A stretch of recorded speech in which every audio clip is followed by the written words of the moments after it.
Hi hello ನಮಸ್ಕಾರ, ನಾನು ನಿಮ್ಮ ಚಂದ್ರಶೇಖರ್ ಬಾಳೆ. ನಮ್ಮ ಈ ಒಂದು ಫಿಲ್ಮ್ ಇಂಡಸ್ಟ್ರಿಯ ಜರ್ನಿಯ ಮುಂದಿನ ಎಪಿಸೋಡ್ಗೆ ತಮಗೆಲ್ಲರಿಗೂ ಸ್ವಾಗತ. ಜರ್ನಿ ಸ್ಟಾರ್ಟ್ ಆಗಿದ್ದು ಒಂದು ಸಿನಿಮಾ ಮುಖಾಂತರ. ಆ ಸಿನಿಮಾ ಇನ್ನೂ ಆಚೆ ಬಂದಿಲ್ಲ, ಬಟ್ ಹಲವಾರು ಸಿನಿಮಾ ನಂದು ಬಂದಾಯಿತು. ರೀಸೆಂಟಾಗಿ ನಮ್ಮ ಜೇಮ್ಸ್ ಸಿನಿಮಾದಲ್ಲೂ ಕೂಡ ನಾನು ಮಾಡಿದ್ದೀನಿ. ಅಪ್ಪು ಸರ್ ಜೊತೆ ಒಳ್ಳೆ ಒಂದು ವೀಕ್ ಅವ್ರ ಜೊತೆ ಕಾಲ ಕಳೆ ಅದೃಷ್ಟ ನನಗಿತ್ತು ಅನ್ನೋದು ನನಗೊಂದು ಹೆಮ್ಮೆ ಇದೆ. ನಾವು ಮಿಸ್ ಮಾಡ್ತೀವಿ ಅಪ್ಪು ಸರ್ನ, ಏನು ಮಾಡೋಕ್ಕಾಗಲ್ಲ. ಬಟ್ ಈ ಒಂದು ಎಪಿಸೋಡ್ ಮೂಲಕ ಅವ್ರನ್ನ ನೆನೆಸ್ಕೊಳ್ಳೋಣ. ಅದು ನೀವು ವರ್ಕ್ ಮಾಡಿದ್ರ ಅಂದ್ರೆ ಅದು ನಮ್ಮ ಭಾಗ್ಯ. ಆಕ್ಚುಲಿ ಅದು ನನ್ನ ಭಾಗ್ಯ ಅನ್ಬೋದು. ನೀವು ಇವತ್ತು ನನ್ನ ಜೊತೆ ಕೂತ್ಕೊಂಡಿದ್ದೀರಾ. ನೀವು ಅಪ್ಪು ಸರ್ ಅಂತ ಹೇಳಿದ ತಕ್ಷಣ ನನಗೊಂದು ಮೆಮೊರಿ ನೆನಪು ಬರ್ತಾ ಇದೆ. ನಾನು ಬೆಂಗಳೂರಲ್ಲಿ ಫಸ್ಟ್ ಬಂದಾಗ ಒಂದು ಸ್ಟ್ರೈಕ್ ನಡೀತಾ ಇತ್ತು. ಕನ್ನಡ ಚಿತ್ರರಂಗದವರು ಎಲ್ಲ ಹಿರಿಯ ದಿಗ್ಗಜರು ಬಂದ್ಬಿಟ್ಟು ಒಂದು ಸ್ಟ್ರೈಕ್ ಮಾಡ್ತಿದ್ರು. ಅವತ್ತು ನಾನು ಮೆಸ್ಟಿಕಲ್ ಇದ್ದೆ. ಹಿಂಗೆ ಸುತ್ತಾಡಕ್ಕೆ ಹೋದಾಗ ಅಪ್ಪು ಸರ್ನ ನೋಡಿದ್ದೆ. ಅಪ್ಪು ಸರ್ ಬಂದ್ಬಿಟ್ಟು ಟ್ರಕ್ ಮೇಲ್ಗಡೆ ಟಾಪಲ್ಲಿ ಕುತ್ಕೊಂಡ್ಬಿಟ್ಟು ಸ್ಟ್ರೈಕ್ ಮಾಡೋರಿಗೆಲ್ಲರೂ ಇದು ಕೊಡ್ತಾ ಭಾಷಣ ಕೊಡ್ತಾ ಇದ್ರು. ಸೊ ಅಲ್ಲಿಂದ ಒಂದು ಕೈ ಮಾಡ್ತಾ ಇದ್ರು. ಅದನ್ನು ನಾನು ಫೋಟೋ ಕ್ಲಿಕ್ ಮಾಡ್ಕೊಂಡು ಅದು ಸೆಲ್ಫಿ ತೊಗೊಂಡಿದ್ದೆ. ಅದ ನಂತರ ಇನ್ನೂವರೆಗೂ ಆ ಸೆಲ್ಫಿ ಇದೆ. ಸೊ ಅಪ್ಪು ಸರ್ ಹತ್ರ ನನ್ನ ಮೆಮೊರಿಗೆ ಅಂದರೆ ಒಂದು ಸೆಲ್ಫಿ ಇನ್ನೂ ತನಕ ನಾನು ಇಟ್ಕೊಂಡಿದ್ದೀನಿ. ಸೊ ಅದಕ್ಕೋಸ್ಕರ ನಾನು ಕೇಳ್ತಾ ಇರೋದು, ಆ ಅಪ್ಪು ಸರ್ ಜೊತೆ ನೀವು ಕೆಲಸ ಮಾಡಿದಾರಲ್ಲ, ಆ ವ್ಯಕ್ತಿ ಹೆಂಗೆ, ಅವ್ರು ನಡ್ಕೋತಾ ಇದ್ದ ರೀತಿ ಹೆಂಗೆ, ಅಥವಾ ನಿಮ್ಮ ಜೊತೆ ಅವ್ರ ಒಡನಾಟ? ಚಂದ್ರ ಸರ್ ಆ್ಯಕ್ಚುಲಿ ಅಪ್ಪು ಸರ್ ಬಗ್ಗೆ ಮಾತಾಡೋಂಥ ದೊಡ್ಡ ವ್ಯಕ್ತಿ ನಾನಲ್ಲ, ಸಣ್ಣ ವ್ಯಕ್ತಿ ನಾನು. ಆದರೂ ಅವ್ರ ಬಗ್ಗೆ ಒಂದೆರಡು ನೀವು ಕೇಳಿದಕ್ಕೆ ಎರಡು ಮಾತು ನಾನು ಮಾತಾಡಲೇಬೇಕು. ಅಲ್ಲ, ಹೇಳಲೇಬೇಕು. ಅವ್ರ ಜೊತೆ ಕೆಲಸ ಮಾಡಿದ್ದೀರಾ. ಸೊ ನಮ್ಮ ಇವರಿಗೆ ಏನು ಪ್ರೇಕ್ಷಕರಿಗೆ ಅಪ್ಪು ಜೊತೆ ಹೆಂಗೆ, ಅಪ್ಪು ಸರ್ ಅಂದ್ರೆ ಏನು ಅನ್ನೋದು ಬರೀ ವಿಡಿಯೋ ಮೂವಿಲಿ ನೋಡಿರ್ತಾರೆ. ಬಟ್ ನೀವು ರಿಯಲ್ ಎಕ್ಸ್ಪೀರಿಯನ್ಸ್. ಕರ್ನಾಟಕ ಅಂದ್ರೆ ಅಪ್ಪು ಸರ್ ಅಂದ್ರೆ ಕರ್ನಾಟಕ ಸರ್ ಇವಾಗ ಹಂಗಾಗಿದೆ. ಬಟ್ ನಿಮ್ಮ ಫೀಲಿಂಗ್ ಏನು? ನೀವು ಅವ್ರ ಜೊತೆ ಹೆಂಗಿದ್ರಿ? ಆ್ಯಕ್ಚುಲಿ ಸರ್ ನಾನು ಒಬ್ಬನೇ ಅಲ್ಲ, ಸುಮಾರು ಜನ ನನ್ನಂಥ ಕಲಾವಿದರು ಇದರಲ್ಲಿ. ಸೊ ಶೂಟಿಂಗಲ್ಲಿ ತುಂಬ ಒಂದು ಕ್ಯೂರಿಯಾಸಿಟಿ ಇತ್ತು. ಫಸ್ಟ್ ಡೇ ಅಪ್ಪು ಸರ್ ನೋಡೋಕ್ಕೆ ಸಿಕ್ಕಿಲ್ಲ. ರಾಮ್ ಲಕ್ಷ್ಮಣ್ ಮಾಸ್ಟರ್ ಹೈದರಾಬಾದ್ದವ್ರು ಇದ್ರು. ಅದು ಒಂದು ಫೈಟ್ ಸೀನ್ ಲಾಸ್ಟಲ್ಲಿ ಬರುತ್ತೆ. ಅಪ್ಪು ಸರ್ಗೆ ಮಾಸ್ಕ್ ಹಾಕೊಂಡು ಹೇಳ್ಕೊಂಡ್ ಬರ್ತಾ ಇರ್ತೀವಿ. ನಾನು ಅಡ್ಡದಲ್ಲಿ ಇರ್ತೀನಿ. ಆ ಕ್ಲೋಸ್ ಸೀನ್ ನಾನು ಚೆನ್ನಾಗಿ ತೋರಿಸಿದ್ದಾರೆ. ಸೆಂಟ್ರಲ್ಲಿ ನಾನೇ ಇರ್ತೀನಿ. ಆ ಫ್ರೇಮ್ ಎಲ್ಲ ಸೆಂಟ್ರಲ್ಲಿ ನಾನೇ ಕಾಣ್ತೀನಿ.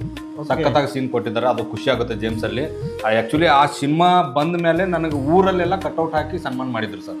ಸೊ ರೆಕಗ್ನೈಸ್ ಸಿಕ್ಕಾಪಟ್ಟೆ ಒಂದು ದೊಡ್ಡ ಬ್ಯಾನರ್ ಸರ್ ಹಾಕ್ಬಿಟ್ಟು ಕರೋದು. ಒಂದು ನನಗೆ ಆ ಏನು ಪ್ರೌಡ್ ಫೀಲ್ ಆಯ್ತಂದ್ರೆ, ನಾನು ಒಂದು ಏನೋ ಒಂದು ಗೆದ್ದು ಬಿಟ್ಟಿದ್ದೀನಿ. ಒಂದು ದೊಡ್ಡ ಜೀವನದಲ್ಲಿ ಸಾಧನೆ ಮಾಡಿದೆ ಅನ್ನೋ ಫೀಲಿಂಗ್ ಅಲ್ವಾ? ಅವತ್ತು ನೋಡಿ, ಅದು ಅಪ್ಪು ಸರ್ ಜೊತೆ ಒಂದು ಮೂವಿ ಮಾಡಿದಕ್ಕೆ ನಿಮ್ಗೊಂದು ರೆಕಗ್ನೈಸ್ ಸಿಕ್ತು. ಹೌದು ಸರ್. ಸೊ ಅದಕ್ಕೆ ನಾನು ಕೇಳ್ತಿರೋದು, ಅಪ್ಪು ಸರ್ ಅಂದ್ರೆ ಏನು ಅಂತ ಹೇಳಿ. ಅಪ್ಪು ಸರ್ ಆ್ಯಕ್ಚುಲಿ ಎರಡನೇ ದಿನ ಬಂದರು ಸರ್. ಬಂದ್ಬಿಟ್ಟು ಸಟ್ಟಲ್ಲಿ ಒಂದಿಷ್ಟು ಎಲ್ಲರ ಮಗ ಚೆನ್ನಾಗಿ ಹಂಗೆಲ್ಲ ಮಾತಾಡ್ಕೊಂಡ್ ಬರ್ತಿರ್ತಾರೆ ಕ್ಯಾಜುವಲ್ ಆಗಿ ಅವರು. ಸೊ ನಾವೆಲ್ಲ ಒಂದು ಗೆಟಪ್ ಅಲ್ಲಿ ಇದ್ವಿ. ನಮ್ದೊಂದು ಬೇರೆ ಗೆಟಪ್ನೇ ಅದರಲ್ಲಿ. ಸೊ ನಾವೆಲ್ಲ ಕೆಳಗಡೆ ಕೂತಿದ್ವಿ. ಹಾಯ್ ಅಣ್ಣ ನಮಸ್ತೆ ಅಂದೆ. ನಮಸ್ತೆ ಪುಟ, ಚೆನ್ನಾಗಿದ್ದೀರಾ, ನಿಂಗೆಲ್ಲ ಮಾತಾಡ್ತಾ ಅವ್ರದ್ದೊಂದು ಸ್ಟೈಲ್ ಇದೆ. ಸೊ ಆಮೇಲೆ ಅದೆಲ್ಲ ಮಾತಾಡ್ತೀವಿ. ಒಂದಿಷ್ಟು ಸೀನ್ ಆಯ್ತು. ಸೀನ್ ಆದ ಕೂಡಲೇ ಲಂಚ್ ಇರುತ್ತಲ್ಲ ಸರ್, ಬ್ರೇಕ್. ಲಂಚ್ ಬ್ರೇಕಿಗೆ ಆ್ಯಕ್ಚುಲಿ ಅದೊಂದು ಭಾಳ ನನಗೆ ಖುಷಿ ಅನಿಸೋ ವಿಷಯ ಏನಂದರೆ, ಎಲ್ಲರೂ ಮಾಡ್ತಾರೆ ಬಟ್ ಅಪ್ಪು ಸರ್ ಮಾಡಿದ ಭಾಳ ವಿಶೇಷ ಅನ್ನಿಸ್ತು ನನಗೆ. ಯಾಕಂದರೆ ನನ್ನ ಅವಾಗ ಅದು ಜರ್ನಿ ಹೊಸ್ತಾಗಿತ್ತು ನನಗೆ. ನೀವು ಬೆಳೀತಾ ಇದ್ರು. ಇಂಥ ದೊಡ್ಡ ವ್ಯಕ್ತಿ ಅಂದರೆ ಊಟ ಮಾಡೋ ಟೈಮಲ್ಲಿ ಬಂದ್ರು. ಅವ್ರು ಊಟ ಮಾಡಿಲ್ಲ. ನಾವು ಊಟ ಮಾಡ್ಬೇಕಾದ್ರೆ ಎಲ್ಲರೂ ಬಂದ್ಬಿಟ್ಟು ಏನು ಮಾಡಿದ್ರಪ್ಪ, ಚಿಕನ್ ಬಿರಿಯಾನಿ ಮಾಡಿಸಿದ್ರು. ಚಿಕನ್ ಬಿರಿಯಾನಿ ಒಂದಿಷ್ಟು ನಾನ್ ವೆಜ್ ಐಟಮ್ ಇತ್ತು. ಬಂದ್ಬಿಟ್ಟು ಒಂದು ಸ್ವಲ್ಪ ಚಮಚದಲ್ಲಿ ನೋಡಿ ಟೇಸ್ಟ್ ನೋಡಿ ಚೆನ್ನಾಗಿದೆ ಅಂತೇಳಿ ನಮ್ಮ ಜೊತೆ ಆ ತಿಂದಿದ್ದು ಒಂದು ಭಾಗ್ಯ ಇದೆ ಅಲ್ಲ ಸರ್, ಮೂಮೆಂಟು ತುಂಬಾ ಖುಷಿ ಆಯ್ತು. ಅವ್ರು ನಾವು ಜೊತೆಲೇ ಇದೀವಿ, ಅಲ್ಲೇ ಹೇಗಿದೆಯೋ ಚೆನ್ನಾಗಿದೆ ಹಂಗೆ ಹಿಂಗೆ ಅನ್ಕೊಂಡು ಒಂದು 2 ಸ್ಪೂನ್ ತಿಂದ್ರು. ಸೊ ಅಂತ ಒಂದು ಮೇರ್ ನಟಿಗೆ ಯಾವುದೇ ದೊಡ್ಡವರು ಚಿಕ್ಕವರು ನಾನು ಹಿಂಗೆ ಇರ್ಬೇಕನ್ನೋಂಥ ಯಾವ್ದು ಭೇದ ಭಾವನೆ ಇಲ್ಲ. ಖುಷಿ ಆಯ್ತು ಸರ್. ನಿಮ್ಮ ಹತ್ರ ಬಂದ್ಬಿಟ್ಟು ಅವನು ತಿಂದಿದ್ರು ಸರ್. ಸೊ ಅದು ವ್ಯಕ್ತಿ ಎಲ್ಲ ಜೊತೆಲೇ ಇದ್ವಿ. ಹಂಗೆ ಬಂದ್ಬಿಟ್ಟು ಅದು ಒಂದು ಅವ್ರದ್ದು ದೊಡ್ಡ ಗುಣ ಸರ್. ಅದಕ್ಕೆ ಅವರು ಇವತ್ತು ಕರ್ನಾಟಕದಲ್ಲಿ ದೇವ್ರು ಅನ್ಸ್ಕೊಂಡಿದ್ದು. ಕರ್ನಾಟಕ ಬಿಟ್ಟು ಆಚೆ ರಾಜ್ಯಗಳಲ್ಲಿ ದೇಶಾದ್ಯಂತದಲ್ಲೂ ಅವ್ರು ದೇವ್ರೇ ಅನ್ಸ್ಕೊಂಡಿದ್ದು ಸರ್. ಊಟ ಎಲ್ಲ ಆಯ್ತು ಸರ್. ಊಟ ಆದ್ಮೇಲೆ ನಮ್ದೆಲ್ಲ ಒಂದಿಷ್ಟು ಸಿನ್ ಮುಗಿಸ್ಕೊಂಡು ಹೋದ್ವಿ. ತಿರ್ಗಾ ಮರನೇ ದಿನ ಮತ್ತೆ ಪ್ಯಾಲೇಸ್ ಗ್ರೌಂಡ್ ಎಲ್ಲ ಶೂಟ್ ಇತ್ತು. ಆಕ್ಚುಲಿ ಅವತ್ತು ಏನಾಗಿತ್ತು ಅಂದ್ರೆ, ಅಪ್ಪು ಸರ್ ಅವ್ರು ನೋಡಿ ಅದಕ್ಕೆ ದೊಡ್ಡ ಗುಣ ಅನ್ನೋದು. ಬಂದ್ಬಿಟ್ಟು ಅವರು ಒಂದಿಷ್ಟು ನಮ್ದು ಅವ್ರದ್ದು ಕಾನ್ವರ್ಸೇಷನ್ ಆಗಿ ಒಂದಿಷ್ಟು ಕೆಳಗೆ ಬೀಳ್ತೀವಿ. ನಮ್ದು ಅರ್ಧ ಬಟ್ಟೆಗಳು ಅಲ್ಲಿ ಪ್ಯಾಲೇಸ್ ಗ್ರೌಂಡ್ ಅಲ್ಲಿ ಕೆಂಪು ಇರುವೆಗಳು ಜಾಸ್ತಿ ಸರ್. ಅಲ್ಲಿ ಬಿದ್ದಾಗ ನಮ್ಗೆ ಅದು ಗೊತ್ತಿತ್ತು ಕಸ್ತಾ ಇದಾವ ಅಂತೇಳಿ ಹೇಳಂಗಿಲ್ಲ. ಯಾಕಂದ್ರೆ ಕ್ಯಾಮ್ರಾ ಇದೆ, ಏನು ಮಾಡಂಗಿಲ್ಲ. ಅಪ್ಪು ಸರ್ ಫಸ್ಟಿಗೆ ಏನ್ ಹೇಳಿದ್ರು, ಮಕ್ಕಳ ಹುಷಾರು, ಅಲ್ಲಿ ಕೆಂಪು ಇರುವೆ ಇದಾವೆ ಇದು ಫೈಟ್ ಸೀನ್ ಅಲ್ಲಿ ಸರ್. ಅದು ಕೆಂಪು ಇರುವೆ ಇದಾವೆ, ಕಸ್ತಾವೆ, ಹುಷಾರಾಗಿರಿ ಮಕ್ಕಳ ಅಂದ್ರು. ಯಾಕಂದ್ರೆ ನಮಗೆ ಅವಾಗ ಅನಿಸ್ತು ಸರ್, ಹೆಂಗ್ ಗೊತ್ತು, ನಿನ್ನೆ ನಾವು ಅವ್ರಿಗೆ ಹೊಡೆದಲ್ಲಿ ಇದು ಮಾಡಿದೀವಲ್ಲ, ಸೊ ಅದಕ್ಕೆ ಅವ್ರಿಗೆ ಕಚ್ಚಿದಾವೆ, ಅದಕ್ಕೆ ಇವತ್ತು ನಮ್ಗೆ ಹೇಳ್ತಾರೆ ನೋಡಿ. ಅಂದ್ರೆ ಮುಂಚೆನೇ ದಿವಸನೇ ಆಲ್ರೆಡಿ ಅವ್ರಿಗೆ ಆಗಿದೆ ಅನುಭವ. ಕಚ್ಚಿದೆ, ಅವ್ರಿಗೆ ಕಚ್ಚಿದೆ, ಯಾರಿಗೂ ಹೇಳಿಲ್ಲ. ಆ ಸೀನಲ್ಲಿ ಅವ್ರಿಗೆ ಎಕ್ಸ್ಪ್ರೆಷನ್ ಕೊಟ್ಟಿಲ್ಲ ನಿಮಗೆ ಸರ್. ಅದನ್ನ ಬಂದು ನಮಗೆ ಹೇಳಿದ್ರು. ಒಂದು 8-10 ಜನ ಇದ್ದೀವಿ ನಾವು ಅಲ್ಲಿ. ಅಂದ್ರೆ ಆ ಮೂವಿ ಮೇಲೆ ಇರೋ ಇದು ಅಷ್ಟೊಂದು ಜನ ಡೆಡಿಕೇಶನ್ ಮಾಡ್ತಾ ಇರ್ತಾರೆ. ಡೆಡಿಕೇಶನ್ ಅದ್ರ ಮಧ್ಯೆ ನಾನು ಈ ಒಂದು ಇರುವೆ ಕಡೋದಕ್ಕೆ ನಾನು ಇದು ಮಾಡಿದ್ರೆ ಪೂರ್ತಿ ಸೀನ್ ಹೋಗುತ್ತೆ, ಕಟ್ ಹೋಗುತ್ತೆ ಅನ್ನೋದಕ್ಕೆ. ಬಟ್ ಅವ್ರು ನೋಡಿ ನೆನ್ಪಿಟ್ಕೊಂಡು ನೆಕ್ಸ್ಟ್ ಡೇ ಬಂದು ನಿಮ್ಮನ್ನ ಎಚ್ಚರಿಸಿದಾರೆ. ನನ್ನ ಒಬ್ಬನೇ ಅಲ್ಲ, ನನ್ನ ಜೊತೆ ಒಂದಿಷ್ಟು ಸಂಘಟಕರಿದ್ರು, ಅಂದ್ರೆ ಕೋ ಆರ್ಟಿಸ್ಟ್ ಏನಿರ್ತಾರೆ ಅವ್ರಿಗೆ ಪ್ರೀತಿ. ನನಗೆ ನಿನ್ನೆ ಕಚ್ಚಿದ ಅಂದ್ರೆ ಇವತ್ತು ಅವ್ರಿಗೆ ಕಚ್ಬೋದು ಅನ್ನೋ ಒಂದು ಮೆಂಟಾಲಿಟಿ ಅವ್ರ ಹತ್ರ ಬಂದ್ಬಿಟ್ಟು ನಿಮ್ಮನ್ನ ಎಚ್ಚರಿಸಿದ್ರು ಫಸ್ಟ್. ಅದು ಬಹಳ ಖುಷಿ ಆಯ್ತು ಸರ್. ನಮ್ಮ ಇದ್ದವ್ರು ಎಲ್ಲರೂ ಮಾತಾಡೋದು ಏನ್ ಸರ್ ಹಿಂಗೆ ಇನ್ನೊಬ್ಬ ಅದಕ್ಕೆ ಹೇಳೋದು ಸರ್, ಅದು ಏನಂತಾರ ಒಳ್ಳೆ ಇಲ್ಲ ಸರ್ ಅವ್ರ ಬಗ್ಗೆ ಮಾತಾಡಕ್, ಒಳ್ಳೆಸ್ ನಾವೆಲ್ಲ ಮಾತಾಡೋದು ಅದಕ್ಕೆ ಅವ್ರಿಗೆ. ಬಟ್ ನಾನ್ ಕೇಳೋದೇನಂದ್ರೆ, ನಾನು ರಾಜ್ಕುಮಾರ್ ಸಮಾಧಿ ಸರ್ ಮುಂದ್ಗಡೆ ಹೋದಾಗೂ ಬಂದಾಗೂ ಅದು ಹೇಳ್ಕೋಬಾರ್ದು, ನಾನು ಮನಸ್ಸಿಂದ ನಾನು ಬೇಡ್ಕೊಂಡು ಹೋಗ್ತೀನಿ ಸರ್. ಸರ್ ನಿಮ್ ತರ ನಿಮ್ದೊಂದು ಒಂದ್ ಗಾಳಿ ಸೆಕ ನಮ್ಗೆ ಹೊಡಿಲ್ಲ ಅಂತ. ಸಣ್ಣ ಸಣ್ಣ ಕ್ಯಾರೆಕ್ಟರ್ ಮುಂದೆ ಒಂದು ಹನಿ ಸೇರಿ ದೊಡ್ಡದಾಗುತ್ತೆ ಸರ್. ಹೌದು, ಯಾವತ್ತು ನಾನು ಬೇಡ್ಕೊಂಡು ಹೋಗ್ತಾ ಇರ್ತೀನಿ. ಬಟ್ ವಾರದಲ್ಲಿ 1-2 ಡೇಸ್ ನಾನು ಕಂಟಿನ್ಯೂಸ್ ಸ್ಟುಡಿಯೋದಲ್ಲಿ ಶೂಟಿಂಗ್ ಮಾಡ್ತೀನಿ ಸರ್. ಸೊ ಹಿಂಗಾಗಿ ನೀವು ಅಲ್ಲಿ ಹೋಗೋ ಅವಕಾಶ ಸಿಗುತ್ತೆ. ಅವ್ರ ಮೇಲೆ ಒಂದು ತುಂಬಾ ಅಭಿಮಾನ ಅನ್ನೋಕ್ಕಿಂತನೂ ನಾನು ಸುಮ್ಮನೆ ಕಾರಲ್ಲಿ ಹೋಗಾಗ, ಬೈಕಲ್ಲಿ ಹೋಗಾಗ ನನ್ನ ಹಿಂದೆ ಯಾರು ಇರ್ತಾರೋ ಪಕ್ಕ ನನ್ಗೆ ಬೇಡ, ನಾನು ಅಲ್ಲೋದ್ರೆ ಹಿಂಗ್ ಮಾಡ್ಕೊಂಡು ಹೋಗ್ತಾ ಇರ್ತೀನಿ. ಸೊ ಅದು ನನಗೊಂದು ಸಮಾಧಾನ, ಪ್ರೀತಿ ಅಷ್ಟೇ ಸರ್. ಯಾಕಂದ್ರೆ ಕೆಲವೊಬ್ರು ಅಂತಾರೆ ಇವ್ನೇನ್ ಡ್ರಾಮಾ ಮಾಡ್ತಾನೆ, ನಾವು ಅದಿವಂತ ತೋರಿಸ್ತಾನೆ, ಅವೆಲ್ಲ ಅವ್ರು ಅನ್ಕೊಳ್ಳಿ ಸರ್. ಅದು ನಿಮ್ಮ ಮನಸ್ಸಲ್ಲಿ ಇರೋ ಪ್ರೀತಿ ಅಷ್ಟೇ ಸರ್. ಯಾರು ಜನ ಏನು ಅನ್ಕೋತಾರೋ ಅಪ್ಪು ಸರ್ ಒಬ್ರು ನೋಡ್ತಿರ್ತಾರೆ, ನನಗೆ ಅದು ಒಂದು ಖುಷಿ ಸರ್. ಅದಕ್ಕೆ ಅವ್ರು ಇವತ್ತಿಗೂ ಮರ್ಯಾದೆ ಮಾಣಿಕ್ಯ ಅಂತ ಖ್ಯಾತಿಯಾಗಿರೋದು. ಅಂಥ ವ್ಯಕ್ತಿತ್ವಗಳು ಈ ಕನ್ನಡ ಇಂಡಸ್ಟ್ರಿಯಲ್ಲಿ ಮತ್ತೆ ಹುಟ್ಟಲಿ, ಮತ್ತೆ ನಮ್ಮನ್ನೆಲ್ಲ ಬಂದ್ಬಿಟ್ಟು ಅವ್ರು ರಂಜಿಸ್ಲಿ ಅಂತ ನಾನು ಕೇಳ್ತೀನಿ. ಅದು ಎಲ್ಲರದು ಆಸೆ ಇದೆ ಸರ್. ಬಟ್ ಅದು ಬಟ್ ನಾವು ಒಂದು ಪುಣ್ಯ ನಮ್ಮ ಜನರೇಷನ್ ಅಲ್ಲಿ ಅಂತ ಒಬ್ಬ ವ್ಯಕ್ತಿ ನೋಡಿದಿವಲ್ಲ ಸರ್. ಅದಕ್ಕೆ ನಾನು ಫಸ್ಟ್ ಹೇಳಿದ್ನಲ್ಲ ಸರ್, 4-5 ಜನ ಒಂದು ಲೆಜೆಂಡರ್ ನಾವು ನೋಡಕ್ ಆಗ್ಲಿಲ್ಲ. ಬಟ್ ಅವ್ರ ಇದ್ರಲ್ಲಿ ನೀವು ಇವ್ರನ್ನೆಲ್ಲ ಎಲ್ಲರೂ ಇವ್ರ ರೂಪದಲ್ಲಿನೇ ಎಲ್ಲರೂ ನೋಡಿದಾಗ ಬನ್ನಿ ನಾವು ಮುಂದೆ ಹೋಗೋಣ. ಹಾಂ ಸರ್. ಸೊ ಇನ್ನೊಂದು ನೆಕ್ಸ್ಟ್ ಯಾರ ಜೊತೆ ಇನ್ನೂ ಯಾರು ಸ್ಟಾರ್ ಜೊತೆ ಕೆಲಸ ಮಾಡಿದ್ರಿ ಸರ್? ಸುಮಾರು ಜನ ಜೊತೆ ಮಾಡಿದ್ವಿ. ಶಿವಾನಂದ್ ಸರ್ ಜೊತೆ ಮಾಡಿದ್ದೀನಿ, ಮತ್ತೆ ಉಪೇಂದ್ರ ಸರ್ ಜೊತೆ ಮಾಡಿದ್ದೀನಿ, ಮತ್ತೆ ಸುಮಾರು, ಮತ್ತೆ ರಂಗನೆ ರಘು ಸರ್, ದಿಗಂತ್ ಸರ್. ಈಗೊಂದು ನಮ್ಮ ಉತ್ತರಾಖಂಡ ಅಂತ ಒಂದು ಸಿನಿಮಾ ಇದೆ, ಅದ್ರಲ್ಲಿ ಶಿವಾನಂದ್ ರೈಟ್ ಹ್ಯಾಂಡ್ ಆಗಿ ಮಾಡ್ತಾ ಇದ್ದೀನಿ ಕಂಟಿನ್ಯೂಟಿ. ಒಳ್ಳೆ ಮೇನ್ ರೋಲ್ ಸರ್ ಕಂಟಿನ್ಯೂಟಿ. ಅದು Rohit Padki sir director. Okay. So ಮೊನ್ನೆ ಒಂದು ದಂತಕಥೆ ಅಂತ ಡಾಲಿ ಸರ್ ಮಾಡಿದೆ. ಮತ್ತೆ ಡಾಲಿ ಸರ್ ಜೊತೆ ಒಂದು 4-5 ಸಿನಿಮಾ ಅದು ಸರ್. ಅವ್ರ ಜೊತೆ ಫಿಲ್ಮರ್ ಪಾತ್ರ ಫಿಕ್ಸ್ ಸರ್. ಆಲ್ಮೋಸ್ಟ್ ಅದಕ್ಕೆ ಹೇಳಿದ್ದು ನಾನು ಅವಾಗಲೇ, ನೀವು ಪ್ರೇಕ್ಷಕರಿಗೆ ಅಂದ್ರೆ ಜನರಿಗೆ ಗೊತ್ತಿಲ್ಲ ಹೊರಗಡೆ, ಬಟ್ ಆದ್ರೂ ಇಂಡಸ್ಟ್ರಿ ನೀವು ಆಲ್ರೆಡಿ ಒಂದು ಒಳ್ಳೆ fame sir. Duniya Vijay sir ಜೊತೆ ಭೀಮಾದ ಒಂದು 2-3 ಫೈಟ್ ಪ್ರಾಕ್ಟೀಸ್ ಮಾಡಿದ್ವಿ. ನಮ್ಮ ಚೇತನ್ ಸರ್ ಅಂತಿದ್ದಾರೆ ಮಾಸ್ಟರ್. ಬಟ್ ಅನಿವಾರ್ಯ ಕಾರಣದಿಂದ ನನ್ನ ಶಿವಲೀಲಾ ಸಿನಿಮಾ ಒಂದು ಟೀಸರ್ ಲಾಂಚ್ ಇತ್ತು ಸರ್ ಹೊಸಪೇಟೆಯಲ್ಲಿ. ನಾನು ಮಾಡಿಬಿಟ್ಟು ಈ ಶೂಟ್ಗೆ ಹೋಗ್ಲಾರ್ದೆ ನಾನು ಅಲ್ಲಿ ಹೋಗಿದ್ದೆ. ಆ ಕಾರಣಕ್ಕೆ ಭೀಮಾದಲ್ಲಿ ಮಾಡೋಕ್ಕಾಗಲಿಲ್ಲ.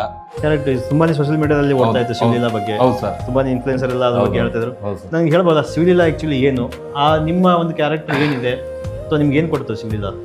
ಸರ್ ಆ್ಯಕ್ಚುಲಿ ಒಂದಿಷ್ಟು ಸಿನಿಮಾಗಳು ಮಾಡಿದ್ದೀನಿ, ಒಂದು 30-40 ಸಿನಿಮಾ ಆಗ್ಬೋದು ಎಲ್ಲ ಸೇರಿ. ಒಂದಿಷ್ಟು ಸೀರಿಯಲ್ಗಳು ಮಾಡಿದ್ದೀನಿ.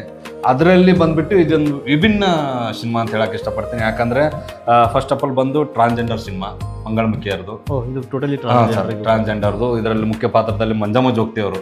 ಮಂಜಮ್ಮ ಜೋಗ್ತಿ ಅವ್ರು ಮಾಡಿ. Yes sir. ಅವ್ರಿಗೆ ನನ್ನ ಮಗ ಇದ್ದಂಗೆ ಸರ್ ಯಾವಾಗಲೂ. Yes sir. ಅಂತ ಒಡನಾಟ ಅವ್ರ ಜೊತೆ ಕಾರಲ್ಲಿ ಕರ್ಕೊಂಡು ಹೋಗ್ತಾರೆ, ಹೋಗ್ತೀವಿ ಬರ್ತೀವಿ. ಅವ್ರ ಮನೇಲಿ ಇರ್ತೀನಿ, ಸ್ಟೇ ಆಗ್ತೀನಿ, ಒಂದು ಫಂಕ್ಷನ್ ಕರ್ಕೊಂಡು ಹೋಗ್ತಾರೆ. ಒಂದು ತುಂಬಾ ಬಾಂಡಿಂಗ್ ಇದೆ ಸರ್. ಪದ್ಮಶ್ರೀ ಶ್ರೀ ಜೋಗತಿ ಅಮ್ಮ ಅವರು ನಿಮ್ಗೆಲ್ಲರಿಗೂ ಗೊತ್ತಿರುತ್ತೆ. ಅವರು ರಾಷ್ಟ್ರಪತಿಗಳಿಂದ ಪದ್ಮಶ್ರೀ ಅವಾರ್ಡನ್ನು ಪಡೆದಂತಹ ವ್ಯಕ್ತಿತ್ವ. ಅಂಥವ್ರ ಜೊತೆ ನಿಮ್ಮ ಒಡನಾಟ ಇದೆಯಲ್ಲ, ನಿಜವಾಗ್ಲೂ ಅದು ಮೆಚ್ಚುವಂಥದ್ದು. ಸೊ ಬನ್ನಿ ನಾವು ನಿಮ್ಮ ಅದರಲ್ಲಿ ಖುಷಿ ಆಗೋದು ಸರ್. ಆ್ಯಕ್ಚುಲಿ ನನಗೆ ಒಂದಿಷ್ಟು ಕಾಲ್ಗಳು ಬರುವ ಆ ಟೈಮಲ್ಲಿ ನಾನು ನೋಡಿದ್ರು ಕೂಡ ಆ್ಯಕ್ಚುಲಿ ಹಿಂಗೆ ಬಂದು ಮುಟ್ಟೋರು ಸರ್. ಯಾಕಂದ್ರೆ ನೀನು ಅಮ್ಮನ ಮುಟ್ಟಿರ್ತೀಯಪ್ಪ, ನಿನ್ನ ಆಶೀರ್ವಾದ ನಮಗೆ ಬರಲಿ ಅವ್ರ ಮುಖಾಂತರ ಅಂತೇಳಿ. ಸೊ ಆ ಒಂದು ನಿಜವಾಗ್ಲೂ ನಾನು ಹೇಳ್ತಾ ಇದ್ದೀನಿ ಸರ್, ಇದು ಟ್ರೂಲಿ ಹೇಳ್ತಾ ಇದ್ದೀನಿ. ನನಗೆ ಎಷ್ಟೋ ಜನ ಮುಟ್ಟಿದ್ದಾರೆ, ಯಾಕಂದ್ರೆ ನೀನು ಮಂಜಮ್ಮನ ಮುಟ್ಟಿರ್ತೀಯ ಅಂತೇಳಿ. ಅದು ಒಂದು ಬೇರೆ ಫೀಲ್ ಸರ್ ನನಗೆ. ಅದು ಒಂದು ಅಭಿಮಾನ ನೋಡಿ. ಮಂಜಮ್ಮ ಜೋಗ್ತಿ ಅವರು ಕೂಡ ಆ ಒಂದು ನಾನು ಅಮ್ಮಗೆ ಹೇಳಿದ್ದೀನಿ ಕೂಡ, ಅಮ್ಮಮ್ಮ ಹಿಂಗೆ ಮಾಡಿದ್ರೆ ಎಲ್ಲೋ ಓದಲ್ಲಿ ಬಂದಿಲ್ಲ ಅಂತೇಳಿ. ನನಗೊಂದು ಅವಕಾಶ ಸಿಕ್ತು, ನಾನು ಅವ್ರನ್ನ ಮೀಟ್ ಮಾಡಿದೆ. ಹೌದಾ ಸರ್? ಒಳ್ಳೆ ವ್ಯಕ್ತಿ, ಒಳ್ಳೆ ವ್ಯಕ್ತಿತ್ವ. ನನ್ನನ್ನು ಅವ್ರ ಅಪ್ಪಿ ಕರೆದು ಫೋಟೋ ಕೊಟ್ಟರು. ಅದು ಭಾಳ ಅವರಲ್ಲಿ ಇರೋದು ಒಂದು ಗುಣ. ಇಂಕು ಸುಮಾರು ಇದಾವೆ ಒಳ್ಳೆ ಗುಣಗಳು. ಅದರಲ್ಲಿ ಒಂದು ಗುಣ ಹೇಳೋದಂದ್ರೆ, ನಾನು ಬೆಳೆದಿದ್ದೀನಿ, ನನ್ನ ಜೊತೆ ಇರೋರು ಬೆಳಿಬೇಕು ಅನ್ನೋದು ಅವ್ರದ್ದೊಂದು ದೊಡ್ಡ ಗುಣ ಸರ್. ಆ್ಯಕ್ಚುಲಿ ಅವ್ರ ಲೈಫ್ ಅಂತ ನೋಡಿದಾಗ ನೀವು ಅವ್ರ ಲೈಫ್ ಪೂರ್ತಿ ಮಾಡಿರೋದು ಅದನ್ನೇ. ಸೊ ಅವರೊಂದು ಸಮುದಾಯಕ್ಕಾಗಲಿ ಅಥವಾ ಯಾರು ತುಳಿತಕ್ಕೊಳಗಾಗಿದ್ದಾರೋ ಅವ್ರನ್ನ ಬೆಳೆಸೋದಕ್ಕೋಸ್ಕರ ಅವ್ರು ಮಾಡಿರೋದು. ಸೊ ಹಾಗಾಗಿ ಅವ್ರಿಗೆ ಪದ್ಮಶ್ರೀ ಸಿಕ್ತು. ಹೌದು ಸರ್. ಸೊ ಆ ಗುಣ ಇರೋದು ಸರ್. ಆ ಗುಣ ನೀವು ಹೇಳೋದು ಬಂದಿದ್ದು ಓನ್ಲಿ ಟ್ರಾನ್ಸ್ಜೆಂಡರ್ ಮಂಗಳಮುಖಿಗೋಸ್ಕರ ಅನ್ನೋ ಥರ ಇತ್ತು. ಬಟ್ ಅಲ್ಲ ಸರ್, ಹುಡುಗರಿಗೂ ಹುಡುಗಿಯರಿಗೂ ಎಷ್ಟೋ ಜನಕ್ಕೆ ಸಹಾಯ ಮಾಡ್ತಾರೆ. ಅದ್ರ ಜೊತೆಗೆ ಅವ್ರ ಜೊತೆ ನಾನು ಫಂಕ್ಷನ್ಗೆ ಹೋದಾಗ ಅವ್ರ ಸ್ಟೇಜಲ್ಲಿ ಆದ್ಮೇಲೆ ಒಂದಿಷ್ಟು ಇನ್ನೇನು ಫೈನಲ್ ಸ್ಟೇಜಲ್ಲಿ ಇರ್ತಾರೆ, ಮುಗಿಸೋ ಟೈಮಲ್ಲಿ ಅಲ್ಲಿ ಕೂತಿದ ನೋಡಿ ಭೀಮ್ರಾವ್ ಅಂತೇಳಿ, ಅವ್ನು ಭೀಮ್ರಾವ್ ಅಲಿಯಾಸ್ ಭೀಮವ್ವ, ನನ್ನ ಶಿವಲೀಲಾ ಟೀಮ್ ಅಲ್ಲಿ ನನ್ನ ಅಪೋಸಿಟ್ ಪಾರ್ಟಿ ಅವನು ಫಸ್ಟ್ ವಿಲನ್ ಆಗಿದ್ದಾಗ ಏನು ಕಿತ್ಕೊಳಕ್ ಆಗಲ್ಲ, ಮಾಡಕ್ ಆಗಲ್ಲ. ಆಮೇಲೆ ಲೇಡೀಸ್ ವೇಷ ಹಾಕಿ ಬಂದು ನನ್ನ ಜೊತೆ ಒಂದಿಷ್ಟು ಟ್ರಾವೆಲಿಂಗ್ ಆಗುತ್ತೆ ಸಿನಿಮಾದಲ್ಲಿ ಅಂತೇಳಿ ಅವ್ರ ಬಾಯಿ ಬಿಚ್ಚಿ ಎಲ್ಲರಿಗೂ ಇಂಟ್ರೊಡ್ಯೂಸ್ ಕೊಡಿಸ್ತಾರೆ ಸರ್. ಅದೊಂದು ದೊಡ್ಡ ಗುಣ ಅವ್ರದ್ದು. ಅದಕ್ಕೆ ಇಲ್ಲಿಂದ ಥ್ಯಾಂಕ್ ಯು ಅಮ್ಮ. ಯಾವಾಗಲೂ ಇದು ನಾವು ಹೇಳ್ಬಾರ್ದು ಮಕ್ಕಳಾಗಿ, ಆದ್ರೂ ಒಂದು ಅದು ನಿಮ್ಮಲ್ಲಿ ನೋಡಿ, ಆ ಒಂದು ವ್ಯಕ್ತಿ ಅಂತ ಒಂದು ಸ್ಟೇಜ್ ಅಲ್ಲೂ ಕೂಡ ನಿಮ್ಮನ್ನ ನೆನೆಸ್ತಾರೆ, ನಿಮ್ ಬಗ್ಗೆ ಹೊಗಳ್ತಾರ ಅಂದ್ರೆ ನೀವು ಅವ್ರ ಹತ್ರ ಇಳ್ಕೊಂಡ್ರೆ ಬಹಳ ಖುಷಿ ಆಗುತ್ತೆ ಸರ್. ಸಾವಿರಾರು ಜನ ಇರ್ತಾರೆ ಸರ್, ಎಲ್ಲೆಲ್ಲೂ ಹೋಗಿದ್ದೀನಿ ಅವ್ರ ಜೊತೆ, ಎಷ್ಟು ಜನ ಇರ್ತಾರೆ, ಎಲ್ಲರೂ ಹಿಂಗ್ ತಿರುಗಿ ನೋಡ್ತಾರೆ, ಯಾರು ನಾನು ಎದ್ದು ಬಿಟ್ಟು ಎಲ್ಲರಿಗೂ ಒಂದು ನಮಸ್ಕಾರ. ಅಲ್ಲ ಒಳ್ಳೇದು, ಅಂದ್ರೆ ನೀವು ಅವ್ರ ಹತ್ರ ಇಟ್ಕೊಂಡಿರುವಂತ ಒಂದು ಅಭಿಮಾನ. ಆಮೇಲೆ ಪ್ರೀತಿ ಒಂದೇ ಅಲ್ಲ ಸರ್, ತಪ್ಪು ಮಾಡಿದ್ರು ಅದಕ್ಕಿಂತ ಡಬಲ್ ಕೋಪನು ಕೊಡ್ತಾರೆ. ಓ ಸಿಕ್ಕಾಪಟ್ಟಿ. ನಾವು ಒಂದಿನ 2 ದಿನ ನಾವು ಮುಂದೆ ಬರಲ್ಲ. ಸೊ ನಿಮ್ಗೆಲ್ಲಾನು ಗೊತ್ತು ಅವ್ರು ಹೆಂಗೆ ಸಿಕ್ಕಾಪಟ್ಟಿ ಅದ್ರಲ್ಲಿ ಎತ್ತಿದ ಕೈ ಅವರು. ತಪ್ಪು ಮಾಡದೆ ಬಿಡಲ್ಲ ಮಗನೇ ಅಂತಾರ ಅವ್ರು. ಯೂಜ್ವಲ್ ಯಾರೇ ಆಗಿಲ್ಲ, ನಮ್ಮ ಅಶೋಕನ್ನ ನಾವು direct Shivaleela movie director come producer. ಹೌದು, ನಾವು ಒಂದಿನ 2 ದಿನ ಅವ್ರ ಮುಂದೆ ಆಯ್ತಿದ್ದಿಲ್ಲ, ಮತ್ತೆ ಅವರೇ ಕರೆಯೋರು, ಬಾಪ ಅಶೋಕ ಬಾ ಭೀಮಾ ಇಲ್ಲಿ ಅನ್ನೋರು. ಮತ್ತೆ ಈ ತರ ಮಾರ್ನಿಂಗ್ ಅವ್ರು ಬೈದ್ರ ಅಂದ್ರೆ 2 ದಿನ ಮುಂದೆ ಬರ್ತಿರ್ಲಿಲ್ಲ. ಆ ಸಿಚುವೇಶನ್ ಗೊತ್ತಾಗೋದು ಅವ್ರ ಕೋಪದಲ್ಲಿ ಇದಾರಂತ. ನೀವು ಅವಾಯ್ಡ್ ಮಾಡ್ತೀವಿ. ಅದು ಒಂದು ಅಷ್ಟು ಬಾಂಡಿಂಗ್ ಅವ್ರ ಜೊತೆ ನಮ್ಗೆ ಎಲ್ಲ ಗೊತ್ತಾಗ್ಬಿಡೋದು. ನೋಡಿ, ಅಂತ ಮಹಾನ್ ವ್ಯಕ್ತಿಗಳ ಜೊತೆ ಅಭಿನಯ ಮಾಡಿದ್ರಲ್ಲ, ನಿಮ್ ರೋಲ್ ಏನಿದೆ ಆಕ್ಚುಲಿ ಸರ್? ಇದರಲ್ಲಿ ಭೀಮ್ರಾವ್ ಅಲಿಯಾಸ್ ಭೀಮವ್ವ ಅಂತೇಳಿ ನಾನು ಡಬಲ್ ಕ್ಯಾರೆಕ್ಟರ್ ಮಾಡಿದ್ದೀನಿ. ಭೀಮ್ರಾವ್ ಅಲಿಯಾಸ್ ಭೀಮವ್ವ ಅಂತ ಫಸ್ಟ್ ಭೀಮವ್ವ ನಾನೇ.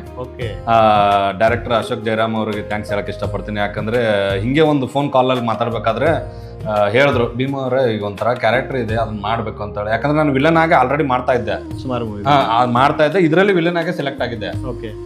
ಸರಿ ಅಣ್ಣ ನೋಡೋಣ ಅಂತ ನಂದೊಂದಿಷ್ಟು ಗಡ್ಡ ಆಯ್ತು. ಅವಾಗೆ ಕಾಂತಾರ ಎಲ್ಲ ಮುಗಿಸಿದ್ದೆ ನಾನು. ಫಸ್ಟ್ ಒಂದು ಕಾಂತಾರ ರಿಲೀಸ್ ಆಯ್ತಲ್ಲ, ಸರ್ ಅದರಲ್ಲಿ ಬರೋಣ ಸರ್. ಅಲ್ಲಿ ಇಂಥ ಒಂದು ಕಾಂತಾರ ಮೂವಿನೇ ಅವಕಾಶ ಬಂದಾಗ ನೀವು ಶಿವಲಿಗೋಸ್ಕರ ಇದೊಂದು ಆಪರ್ಚುನಿಟಿ ಬಿಟ್ರಿ.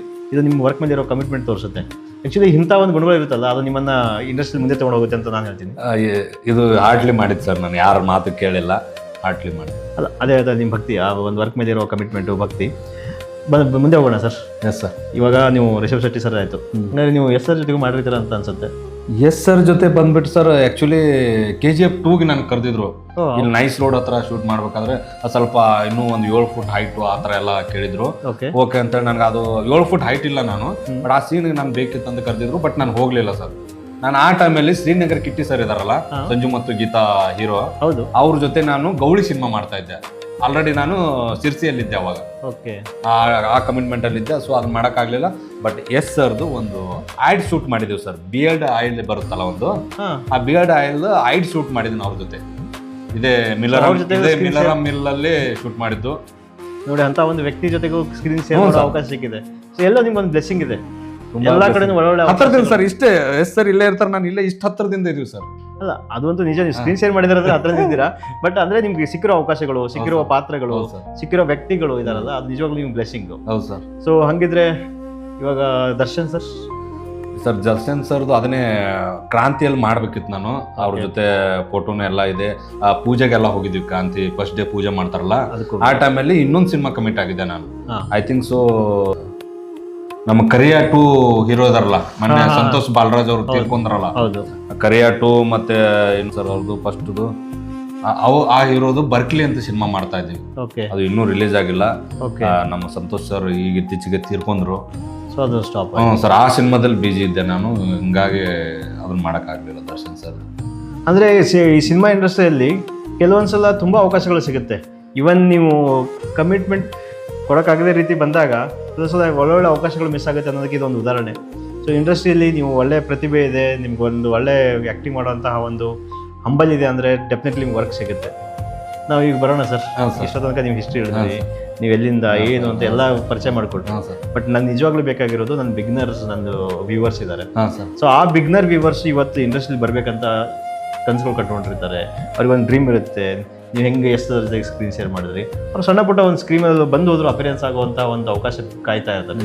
ಅಂತಹ ಒಂದು ವ್ಯಕ್ತಿ ಇವತ್ತು ವಿಡಿಯೋ ನೋಡ್ತಾ ಇದ್ದಾನಂದ್ರೆ ನೀವು ಏನು ನಿಮ್ಮಿಂದ ಹೇಳೋಕ್ಕೆ ಇಷ್ಟಪಡ್ತೀರಾ, ಅಥವಾ ನೀವೊಂದು ದಾರಿ ಯಾವ ಥರ, ಅದ್ರ ಬಗ್ಗೆ ನಂಗೆ ಬೇಕಾಗಿರೋದು ಇವಾಗ ನಿಮ್ಮ ಎಕ್ಸ್ಪೀರಿಯನ್ಸ್ ಶೇರ್ ಮಾಡಿ. ಆ್ಯಕ್ಚುಲಿ ಸರ್ ಏನು ಹೇಳಕ್ಕೆ ಬರ್ತೀನಿ ಅಂದರೆ, ಬೆಂಗಳೂರು ಅನ್ನೋದೇ ಗೊತ್ತಿರಲಿಲ್ಲ. ಬೆಂಗಳೂರು ನಾನು ಯಾವಾಗ ಬರ್ತಿದ್ದೆ ಅಂದ್ರೆ ಪೊಲೀಸ್ ನಂದು ಪ್ರೊಫೆಷನಲ್ ಬಂದ್ಬಿಟ್ಟು ನಾನು ಪೊಲೀಸ್ ಆಗ್ಬೇಕು ಅನ್ಕೊಂಡಿದ್ದೆ ಸರ್. ನಾನು PSI ಆಗ್ಬೇಕು ಅನ್ನೋದು ನನ್ನ ಡ್ರೀಮ್ ಇತ್ತು. ಆಮೇಲೆ ನಿಮ್ಗೆ ಕಾಲು ತೋರಿಸ್ತೀನಿ ನಾನು. ಇಡೀ ಕರ್ನಾಟಕದಲ್ಲಿ ಎಷ್ಟು ಗ್ರೌಂಡ್ ಇದಾವೋ ಎಲ್ಲಾ ಗ್ರೌಂಡ್ ಅಲ್ಲಿ ಫಿಸಿಕಲ್ ಪಾಸ್ ಆಗ್ತಿದೆ ಸರ್, ಈ ಬಾಡಿ ಇಟ್ಕೊಂಡು. Running, height, waste, chest, long jump, high jump ಎಲ್ಲ ಪಾಸ್ ಸರ್. ಹೋಗೋದು ಮೆರಿಟ್ ಲಿಸ್ಟ್ ಅಲ್ಲಿ, ಎಕ್ಸಾಮ್ ಒಂದಿಷ್ಟು ಇದರಲ್ಲಿ ಗೊತ್ತಲ್ಲ ಸರ್, ನಾವು ಸ್ಟಡಿ ಅಂದ್ರೆ ಒಂದು ಹೆಜ್ಜೆ ಹಿಂದೆ ಇರ್ತೀವಿ ನಾವು. ಆ ಕಾರಣಕ್ಕಾಗಿ ನಾನು ಪೊಲೀಸ್ ಆಗ್ಲಿಲ್ಲ. ಧಾರವಾಡಲ್ಲೂ ಕೋಚಿಂಗ್ ಮಾಡಿದ್ದೆ, ಬಿಜಾಪುರಲ್ಲಿ ನಮ್ಮ ಚಾಣಕ್ಯ ಅಕಾಡೆಮಿಯಲ್ಲಿ ಕೋಚಿಂಗ್ ಮಾಡಿದ್ದೆ. ಸೊ ಪ್ರೊಫೆಷನಲ್ ನಂದು ಬಂದ್ಬಿಟ್ಟು ಪೊಲೀಸ್ ಆಗ್ಬೇಕು ಅನ್ಕೊಂಡವನು ಇದು ಟೋಟಲ್ ಆಗಿ ಉಲ್ಟಾ ನನ್ನ ವಿಲನ್ ಗೆಟಪ್ಗೆ ತಳ್ಬಿಡ್ತು ಸರ್ ಬಂದು. ಅಲ್ಲ, ಅದು ಆಕ್ಚುಲಿ ಬರೆದಿರ್ತಾರೆ ಹಣೆ ಬರ ಅನ್ನೋದ್ರ. ಏನ್ ಬರ್ದು ನೀವು ಹುಡ್ಕೊಂಡು ಹೊಟ್ಟಿರೋ ದಾರಿ ಬೇರೆ ಆದ್ರೆ ಆಕ್ಚುಲಿ ನಿಮ್ಮ ಡೆಸ್ಟಿನೇಷನ್ ಇರೋದು ಸಿನಿಮಾ ಇಂಡಸ್ಟ್ರಿಯಲ್ಲಿ ಒಬ್ಬ ಗುರುತಿಸಿ ಒಬ್ಬ ಒಳ್ಳೆಯ ಆಕ್ಟರ್ ಆಗಿ ಬೆಳಿಬೇಕಂತ ಇರೋದ್ರಿಂದ ಇವತ್ತು ಇಲ್ಲಿ ಬಂದಿದ್ದೀರಾ. ಇಲ್ಲ ನಮ್ಗೆ ಇವತ್ತು ಈ ಒಂದು ಅವಕಾಶ ಸಿಗ್ತಾ ಇರ್ಲಿಲ್ಲ. ಈಗ ಹಂಗೆ ಅನಿಸ್ತಾ ಇದೆ ಸರ್. ಅಟ್ಲೀಸ್ಟ್ ನನ್ನ ಜೊತೆ ಇರೋರು PSI ಆಗಿದ್ದಾರೆ. ಬೆಂಗಳೂರಲ್ಲಿ ಒಂದು 4 ಜನ ಹೆಡ್ ಕಾನ್ಸ್ಟೇಬಲ್ ಆಗಿದ್ದಾರೆ. ಈ ಕೃಷ್ಣಮೂರ್ತಿ ಅಂತ PSI ಇದ್ದಾರೆ, ಫಸ್ಟ್ ವೈಟ್ ಫೀಲ್ಡ್ ಅಲ್ಲಿ ಇದ್ರು.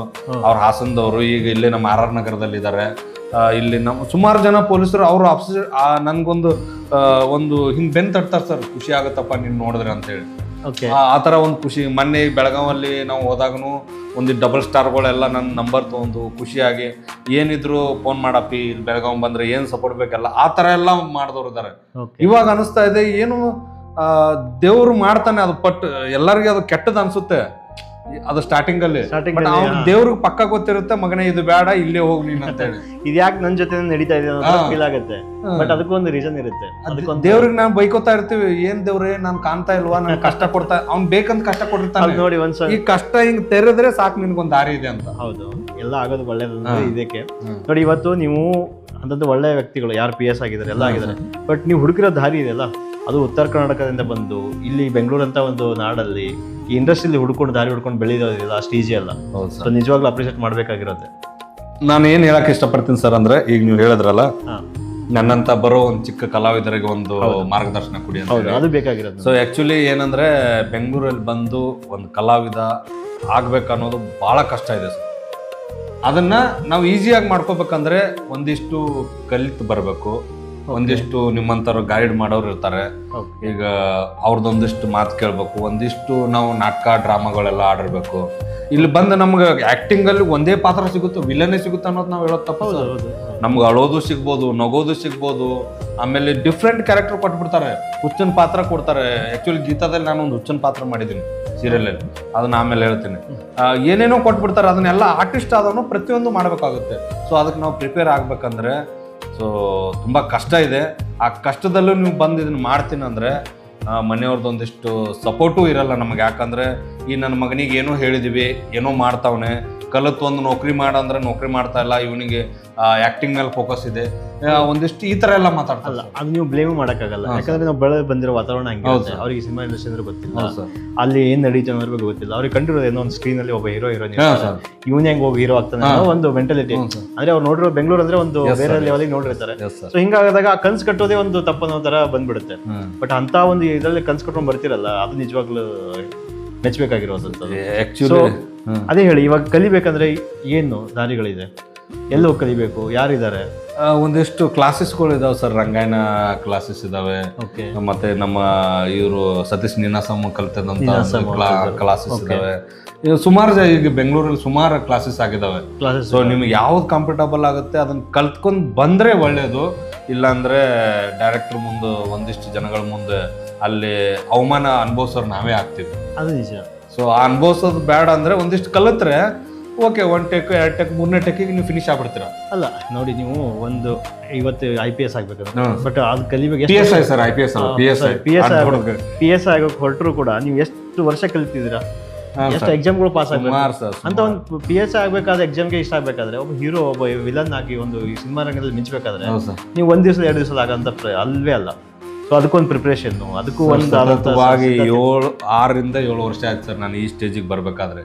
ಒಂದಿಷ್ಟು ದೊಡ್ಡ ದೊಡ್ಡವರು ಕಲಾವಿದರ ಜೊತೆಯಲ್ಲಿ, ಅವ್ರ ಅಕ್ಕಪಕ್ಕದಲ್ಲಿ, ಅವ್ರ ಹಿಂದ್ಗಡೆ ಮುಂದ್ಗಡೆ ನಿಲ್ಲುವಂತ ಭಾಗ್ಯ ಸಿಗಬೇಕಾದ್ರೆ ಒಂದು 6 ರಿಂದ 7 ವರ್ಷ ಸ್ಟ್ರಗಲ್ ಆಯ್ತು. ಸೊ ಅದೇ ಹೇಳ್ತಾರೆ, ಆ ಸಿದ್ಧತೆ ಇದೆಯಲ್ಲ, ಆ ಸಿದ್ಧತೆ ನೀವು ಮಾಡ್ಕೊಂಡಿದ್ರಿ. ಸೊ ಅದಕ್ಕೆ ಇವಾಗ ನೀವು ಹೇಳಿದ್ರೆ ನಂಗೆ ನೀನಾಸಂ ಅವ್ರು ಕಳಿಸ್ಕೊಡ್ತಾರೆ ರಂಗಾಯಣ ಇದೆ ಅಂತ. ಬಟ್ ನನಗೆ ಕೇಳೋ ಪ್ರಶ್ನೆ ಏನಂದ್ರೆ ಅಲ್ಲಿ ನೀವು ಹೋಗಿ ಸೇರ್ಕೊಂತೀರಾ, ಅವ್ರು ಕಲಿಸ್ಕೊಡ್ತಾರೆ, ಅವಕಾಶಗಳು ಕೂಡ ಮಾಡ್ಕೊಡ್ತಾರೆ ಅವರು? ಅವಕಾಶಗಳು ಮಾಡಿಕೊಡ್ತಾರೆ ಸರ್. ಯಾಕಂದ್ರೆ ಒಂದು ಬ್ಯಾಚ್ ಅಲ್ಲಿ ಒಂದು 50-100 ಜನ ಇರ್ತಾರೆ, ಅದರಲ್ಲಿ ಒಂದಿಬ್ರು ಸೆಲೆಕ್ಟ್ ಆಗ್ತಾರೆ, 3 ಜನ ಬೇರೆ ಸೆಲೆಕ್ಟ್ ಆಗ್ತಾರೆ. ಅವ್ರು ಅಷ್ಟೂರಿಗೆ ಅವಕಾಶ ಕೊಡ್ತೀನಿ ಅಂತ ಅವ್ರು ಪ್ರಾಮಿಸ್ ಮಾಡಲ್ಲ, ಬಟ್ ಪ್ರಾಮಿಸ್ ಮಾಡ್ತಾರೆ, ಬಟ್ ಬೇರೆ ಬೇರೆ ಟೈಮ್ ಅಲ್ಲಿ ಕೊಡಿಸ್ತಾರೆ. ಬಟ್ ನೀವು ಅದೇ ನಿಮ್ ಲಕ್ ನಿಮ್ ಮೇಲೆ ಹೋಗುತ್ತೆ, ನಮ್ ಲಕ್. ಈಗ ಚಂದ್ರು ಸರ್ ಇಷ್ಟ ಆದ್ರೆ ನೆಕ್ಸ್ಟ್ ಚಂದ್ರು ಸರ್ನೇ ಕರ್ಸ್ರಿ ಅಂತಾರೆ. ಈಗ ಅಂತವ್ರು ಒಂದಿಷ್ಟು ಜನ ಇದಾರೆ, ಭೀಮಗ್ ಫೋನ್ ಮಾಡಪ್ಪ, ಭೀಮಗ್ ಕರ್ಸಪ್ಪ, ಒಂದಿಷ್ಟು ಜನ ಇದಾರೆ, ಆ ತರ ಬಂದ್ಬಿಡುತ್ತೆ. ಓಕೆ, ನೀವು ಕಲ್ತಿದ್ದೀರಾ, ನೀವು ಸಿನಿಮಾ ಇಂಡಸ್ಟ್ರಿ ಬಿಟ್ಟು ಬೇರೆ ಏನು ವೇದಿಕೆಗಳಿದಾವೆ? ನಿಮ್ಮ ಪ್ರತಿಭೆಗಳನ್ನು ಎಲ್ಲೆಲ್ಲಿ ತೋರಿಸ್ಬೋದು? ನೀವು ವೇದಿಕೆಗಳು ಅವರಿಗೆ ಅಪ್ರೋಚ್ ಮಾಡ್ಬೋದು ಸರ್? ಹಲವಾರು ಕಡೆ ವೇದಿಕೆಗಳಿದಾವೆ. ಈಗ ನಮ್ಮ ಕಾಮಿಡಿ ಕಿಲಾಡಿ ಆಗ್ಬೋದು, ಈಗ ಸುಮಾರು ಈಗ ಮಜಾ ಭಾರತ ಆಗ್ಬೋದು, ಹೌದು, ಒಂದಿಷ್ಟು ಸುಮಾರು ನಮ್ಮ ಚಾನೆಲ್ಗಳಲ್ಲಿ ಬರ್ತಾ ಇರ್ತವೆ. ಹೌದು, ಇನ್ನೊಂದು ಚಾನೆಲ್ಗಳಲ್ಲಿ ಸುಮಾರು ವೇದಿಕೆಗಳಿದಾವೆ. ಸೊ ಅದರಲ್ಲೆಲ್ಲ ಆಡಿಷನ್ ಪಾಸ್ ಆಗಿ ನೀವು ಸೆಲೆಕ್ಟ್ ಆಗಿ ಅದರಲ್ಲೆಲ್ಲ ಅವಕಾಶ ಪಡ್ಕೋಬಹುದು. ಅಲ್ಲೂ ಕೂಡ ತುಂಬಾ ಹೆಲ್ಪ್ಫುಲ್ ಇದೆ ಸರ್. ಕಲ್ತು ಬರೋದ್ರಿಂದ ಯಾವ್ದು ವೇಸ್ಟ್ ಇಲ್ಲ. ಓಕೆ, ತುಂಬಾ ಹೆಲ್ಪ್ಫುಲ್ ಇದೆ. ಸೊ ನೀವು ಸೀರಿಯಲ್ ಮಾಡಿದ್ದೀರಾ? ಹೌದು ಸರ್. ಸೊ ಸೀರಿಯಲ್ ಕೂಡ ಟ್ರೈ ಮಾಡ್ಬೋದು? ಹೌದು ಸರ್. ಸೀರಿಯಲ್ ಅಟ್ಲೀಸ್ಟ್ ನೀವು ನಾಯಕ ನಟನಾಗಿ ಹೀರೋನೇ ಆಗಿ ಸೆಲೆಕ್ಟ್ ಆಗಿಲ್ಲ ಅಂದ್ರು ಅವ್ರ ತಮ್ಮನ ಪಾತ್ರ ಆಗಿ, ತಂಗಿ ಪಾತ್ರ ಆಗಿ, ಒಂದು ಸಪೋರ್ಟಿಂಗ್ ಕ್ಯಾರೆಕ್ಟರ್ ಆಗಿ ಆ ಥರ ಎಲ್ಲ ಮಾಡ್ಕೊಂಡು ಅವಕಾಶ ತಗೋಬಹುದು. ಸೊ ನಾನು ನೋಡಿರೋ ಪ್ರಕಾರ ಇವತ್ತು ಯಾರು ದೊಡ್ಡ ಹೀರೋಗಳಾಗಿದ್ದಾರೆ ಅಥವಾ ಯಾವುದೇ ಒಂದು ಪ್ರತಿಯೊಂದು ವ್ಯಕ್ತಿತ್ವಗಳಾಗಲಿ ಅವ್ರು ಬಂದಿರೋ ಸಣ್ಣ ಪಾತ್ರಗಳಿಂದ ಯಾವ್ದು ಹೇಳಿದ್ರೆ ಒಂದು ಸ್ಕ್ರೀನ್ ಅಲ್ಲಿ ಎಲ್ಲ ಇವನ್ ಯಶ್ ಅವರು ಬಂದಿದ್ದು ಸೀರಿಯಲ್ ಇಂದ. ಯಶ್ ಅವ್ರು ಬಂದಿರೋದು ಹಂಗೆ, ಕರಿಯ ದುನಿಯಾ ವಿಜಯ್ ಅವ್ರು ಬಂದಿರೋದು ಒಂದು ಯಾವ್ದು ಸಣ್ಣ ವಿಲನ್ ಪಾತ್ರ ನಿಮ್ ತರ ಜೋಗಿ ಸಿನಿಮಾದಲ್ಲಿ ಫೈಟ್ ಮಾಡ್ತಾರಲ್ಲ ಸರ್, ಅಲ್ಲಿಂದ ಬಂದಿದ್ದು. ಅವರು ಇವತ್ತು ಇಂಥ ಒಂದು ಸ್ಟೇಜ್ ಅಲ್ಲಿ ಬೆಳಿಬೇಕಾದ್ರೆ ಅವಕಾಶಗಳು ಸಿಗುತ್ತೆ ಅಂತ ನನ್ನ ನಂಬಿಕೆ. ಸೊ ಅದಕ್ಕೆ ನಾನು ಹೇಳಿ ಸ್ಟ್ರಗಲ್ ಹೆಂಗಿರುತ್ತೆ, ಸೊ ಅವ್ರು ಏನು ಪೇಷನ್ಸ್ ಅನ್ನೋ ಲೆವೆಲ್ ಹೆಂಗ್ ಟೆಸ್ಟ್ ಆಗುತ್ತೆ ಅವ್ರಿಗೆ? ತುಂಬಾ ಸ್ಟ್ರಗಲ್ ಇದೆ ಸರ್, ಈಸಿ ಅಲ್ಲ. ಪೇಷನ್ಸ್ ಲೆವೆಲ್ ತುಂಬಾ ಪೇಷನ್ಸ್ ಇಟ್ಕೋಬೇಕು. ಅದರಲ್ಲಿ ನಿಮ್ಮಂತ ಡೈರೆಕ್ಟರ್ ಪೇಷನ್ಸ್ ಇಂದನೂ ಮಾತಾಡ್ತಾರೆ, ಕೆಲವೊಬ್ರು ರ್ಯಾಶ್ ಆಗಿ ಮಾತಾಡ್ತಾರೆ. ಓಕೆ, ತುಂಬಾ ವೇರಿಯೇಷನ್ ಬರ್ತಾವೆ ಅಂದ್ರೆ ಅದೇ ಅವಮಾನಗಳು ಏರಿಳಿತ ತುಂಬಾ ಬರ್ತವೆ. ಒಂದಿಷ್ಟು ಜನದ ಮುಂದೆ ಅವಮಾನ ಮಾಡಿಬಿಡ್ತಾರೆ. ಹೆಂಗ್ ಅನಿಸ್ಬಿಡುತ್ತೆ ಅಂದ್ರೆ ನಾಳೆಯಿಂದ ಈ ಶೂಟಿಂಗೇ ಬೇಡಪ್ಪ, ಇದಕ್ಕೆ ನಮಸ್ಕಾರ ಅನಿಸ್ಬಿಡುತ್ತೆ. ಸೊ ಎಲ್ಲ ಕನಸುಗಳು ಅವತ್ತು ನಿಮ್ಗೆ ಒಂಥರ ಬೇಕು ಇರ್ತಾರೆ. 100 ಜನ ಇರ್ತಾರೆ ಸರ್, 100 ಜನದ ಮುಂದೆ ಒಬ್ರಿಗೆ ನಿಮಗೆ ಬೈದ್ರೆ ಹೆಂಗ್ ಅನ್ಸ್ಬಿಡುತ್ತೆ? ನಿಜ. ನಾನು ಇಲ್ಲಿವರೆಗೂ ಅಷ್ಟೇನು ಬಯಸ್ಕೊಂಡಿಲ್ಲ. ಒಂದೇ ಒಂದು ಸಿನಿಮಾ, ಫಸ್ಟ್ ಸಿನಿಮಾಗೆ ಸ್ಟಾರ್ಟಿಂಗ್ ಅಲ್ಲಿ ಲಾಸ್ಟ್ ಮೂಮೆಂಟ್ ಅಲ್ಲಿ ಒಂದು ಬ್ಲಾಬ್ ಆಗಿತ್ತು. ಅವ್ರು ನನ್ನ ಫ್ರೆಂಡೇ ಮುತ್ತು ಅವರು ಒಂದಿಷ್ಟು ಬೈದಿದ್ರು, ಅದು ಅನುಭವ ನನಗಿದೆ ಸರ್. ಅದು ಶಿವಮೊಗ್ಗದಲ್ಲಿ ಇಡೀ ಊರ್ ಜನ ನೋಡ್ತಾ ಇದ್ರು ಸರ್. ಇದೇ ಜರ್ಕಿನ್ ಹಾಕಿದ್ದೆ ನಾನು, ಬೆವ್ರು ಹಿಂಗ್ ಕಿತ್ಕೊಂಡ್ ಬರ್ತಾ ಇತ್ತು ಸರ್. ನೀರ್ ಕೊಟ್ಟು ಬೆವರೆಲ್ಲ ಒರೆಸಿದ್ದು ಮೇಕಪ್ ಅವರು. ಅದು ಒಂದು ಅಡಿಪಾಯ ಆಕ್ಚುಲಿ. ಅವತ್ತು ನಿಮಗೆ ಆ ಫಿಯರ್ನೆಸ್ ಇತ್ತಲ್ಲ ನಿಮ್ಮ ಹೊರಗಡೆ, ಆಕ್ಟಿಂಗ್ ಹೊರಗಡೆ ಬರ್ಬೇಕಾದ್ರೆ ಅವೆಲ್ಲ ಬೇಕು. ಸೊ ಇಲ್ಲ ಅಂದ್ರೆ ನೀವು ಇವತ್ತು ಕಿಚ್ಚಿದೆಯಲ್ಲ, ನಾನು ಮಾಡ್ಬೇಕು, ತೋರಿಸ್ಬೇಕಂದ್ರೆ ಹೆಂಗ್ ಬರುತ್ತೆ? ಎಲ್ಲ ನಿಮ್ಗೆ ಸ್ಪೂನ್ ಫೀಡಿಂಗ್ ಆದ್ರೆ ನಿಮ್ಗೆ ಆಗಲ್ಲ. ಇಂಥ ಕಷ್ಟಗಳು, ಏರಿಳಿತಗಳು ನೋಡಿದಾಗಲೇ ನಿಮಗೂ ಒಂದು ಒಳಗಡೆಯಿಂದ ಬರುತ್ತೆ, ನಾನು ಇಲ್ಲಿ ನಿಂತ್ಕೋತೀನಿ, ಅಚೀವ್ ಮಾಡ್ತೀನಿ ಅನ್ನೋದು. ಥ್ಯಾಂಕ್ ಯು ಸರ್, ಇವತ್ತಿನ ನಿಮ್ಮ ಇಂಟರ್ವ್ಯೂ ಬಂದು ನಮಗೆ ಸಮಯ ಕೊಟ್ಟು ನಮ್ಮ ಎಕ್ಸ್ಪೀರಿಯನ್ಸ್ ನಮ್ಮ ಜೊತೆಗೆ ಶೇರ್ ಮಾಡ್ಕೊಂಡಿದ್ದೀರಾ. ಸೊ ಹೀಗೆ ನಾನು ನಿಮ್ಗೆ ಕರಿತಾ ಇರ್ತೀನಿ, ಮುಂದಿನ ಎಪಿಸೋಡಲ್ಲಿ ಮತ್ತೆ ಸಿಗೋಣ ಅಂತ ಹೇಳ್ತಾ ನಮಸ್ಕಾರ. ಥ್ಯಾಂಕ್ ಯು ಚಂದ್ರು ಸರ್, ನಿಮಗೆ ಮತ್ತು ಸಿಲ್ವರ್ ಸ್ಕೈ ಯೂಟ್ಯೂಬ್ ಚಾನಲ್ಗೆ, ಸಿಲ್ವರ್ ಸ್ಕೈ ಪ್ರೊಡಕ್ಷನ್ಗೆ. ಈ ಕ್ಯಾಮ್ರಾ ಮುಂದ್ಗಡೆ ನೀವು ಇದ್ದೀರಾ, ನಿಮಗೂ ಥ್ಯಾಂಕ್ ಯು. ಕ್ಯಾಮ್ರಾ ಹಿಂದ್ಗಡೆ ಹಲವಾರು ಜನ ಇದ್ದಾರೆ, ನಮ್ಮ ಶಶಿ ಮಾಮ ಅವ್ರು ಕೂಡ ಇದ್ದಾರೆ, ಹಲವಾರು ಜನ ಇದ್ದಾರೆ. ಸೊ ಎಲ್ಲರಿಗೂ ಥ್ಯಾಂಕ್ ಯು ಹೇಳ್ತೀನಿ. ಇದೇ ಥರ ಸರ್ ಒಂದು ಸ್ಟೆಪ್ಪು ಮುಂದೆ ಬಂದು ಸಣ್ಣ ಕಲಾವಿದರನ್ನು ಗುರುತು ಹಿಡಿದು ನೀವೊಂದು ಪರಿಚಯ ಮಾಡಿಕೊಡ್ತಾ ಇದ್ದಾರೆ ಕರ್ನಾಟಕ ಜನತೆಗೆ. ಸೊ ನಿಮ್ಗೆ ಎಷ್ಟು ಥ್ಯಾಂಕ್ಸ್ ಹೇಳಿದ್ರು ಕಮ್ಮಿನೇ ಸರ್. ಸೊ ಇದೇ ಥರ ಮಾಡ್ತಾ ಇರಿ ಸರ್, ಒಳ್ಳೆ ಪ್ರತಿಭೆಗಳು ಆಚೆ ಬರ್ತಾರೆ. ನಿಜವಾಗ್ಲೂ ನಾನು ಮೆನ್ಷನ್ ಮಾಡಲೇಬೇಕು, ನಮ್ದು ಆಕ್ಚುಲಿ ಹುಟ್ಟಿರೋದು ಈ ಒಂದು ಯೂಟ್ಯೂಬ್ ಚಾನಲ್ ಹುಟ್ಟೋಕೆ ಕಾರಣನೇ ಶಶಿ ಅವರು. Is the back bone of ಈ ಒಂದು ಯೂಟ್ಯೂಬ್ ಚಾನಲ್. ಅದಕ್ಕೆ ನಾನು ಹೇಳಿದ್ ಸರ್, ಆ ದರ್ಬಾರಿಂದ ಬಂದವರು ಏನಾರ ಒಂದು ಮಾಡ್ತಿರ್ತಾರೆ, ದರ್ಬಾರ್ ಕಾಲೇಜಿಂದ ಬಂದವರು ಅವಾಗಲೇ ಹೇಳಿದ್ರಿ. ಸೊ ಹಿಂಗಾಗಿ ಇವತ್ತು ನಾವು ಮಾಡ್ತಾ ಇರೋ ಒಂದು ಪ್ರಯತ್ನ ಇದೆ, ಒಂದು ಚಿಕ್ಕ ಪ್ರಯತ್ನ. ನೀವಂದ್ರೆ ಎಲೆ ಮೇರೆ ಕಾಯಿಗಳ ತರ ಇರುವಂತಹ ಒಂದು ಪ್ರತಿಭೆಗಳಿದ್ದಾರೆ, ಇಂಡಸ್ಟ್ರಿನ ಹೆಸರು ಮಾಡ್ಕೊಂಡಿದ್ದಾರೆ, ಆದ್ರೆ ನಮ್ಮ ಕಡೆ ಪರಿಚಯ ಇಲ್ಲ, ಜನರಿಗೆ ಪರಿಚಯ ಇಲ್ಲ. ಅಂತವರನ್ನ ಮುಂದೆ ತರೋದು, ಅವರ ಒಂದು ಎಕ್ಸ್ಪೀರಿಯನ್ಸ್ ಶೇರ್ ಮಾಡೋದ್ರ ಮೂಲಕ ಇವತ್ತಿನ ಚಿತ್ರರಂಗಕ್ಕೆ ಬರೋಕೆ ತುಂಬಾ ಕಷ್ಟ ಪಡ್ತಾ ಇದ್ದಾರೆ, ಸ್ಟ್ರಗಲ್ ಮಾಡ್ತಾ ಇದ್ದಾರೆ. ಅವ್ರಿಗೆ ಒಂದು ದಾರಿದೀಪ ಆಗೋ ಒಂದು ಉದ್ದೇಶದಿಂದ ಈ ಚಾನಲ್ ಸ್ಟಾರ್ಟ್ ಮಾಡಿ. Super sir, well done. ಇದು ತುಂಬಾ ಎತ್ತರಕ್ಕೆ ಬೆಳಿಲಂತ ರಾಘವೇಂದ್ರ ಸ್ವಾಮಿಯಲ್ಲಿ, ಆಂಜನೇಯದಲ್ಲಿ ಎಲ್ಲರಲ್ಲಿ ಬೇಡ್ಕೋತೀನಿ. ಆಮೇಲೆ ಇನ್ನೊಂದು ವಿಶೇಷ ಸರ್, ಕಲಾವಿದರು ಆಗ್ಬೇಕಂತೇಳಿ ಆಲ್ಮೋಸ್ಟ್ ಉತ್ತರ ಕರ್ನಾಟಕ ಪ್ರತಿಭೆಗಳು ಬಹಳ ಬರ್ತಾರೆ. ನಿಜ.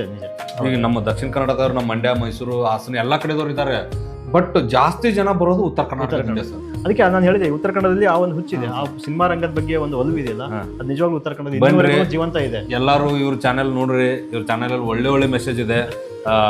Silver sky YouTube channel open ಮಾಡಿದ್ರೆ ನಿಮ್ಗೆ ಗೊತ್ತಾಗುತ್ತೆ ಸಿನಿಮಾ ಇಂಡಸ್ಟ್ರಿ ಬಗ್ಗೆ. ಸೊ ಎಲ್ಲರೂ ಏನು ಭಯ ಪಡ್ಬೇಡ್ರಿ, ಏನಂತ ಮಹಾವಿದ್ಯ ಇಲ್ಲ ಇಲ್ಲಿ. ಬನ್ನಿರಿ, ಒಂದಿಷ್ಟು ಕಲ್ತ್ಕೊಂಡು ಬನ್ನಿ. ಇಂಥವ್ರ ಚಾನಲ್ ಮುಖಾಂತರ ಬಂದರೆ ಒಂದಿಷ್ಟು ಲಿಂಕ್ಗಳು ಸಿಗ್ತವೆ, ಒಂದಿಷ್ಟು ಪರಿಚಯ ಆಗ್ತಾರೆ. ನೋಡಿ, ಇವ್ರ ಕಾರಣನೇ ಯೂಟ್ಯೂಬ್ ಚಾನಲ್ ಮಾಡೋಕ್ಕೆ ಶಶಿಮಾಮ ಅವರು.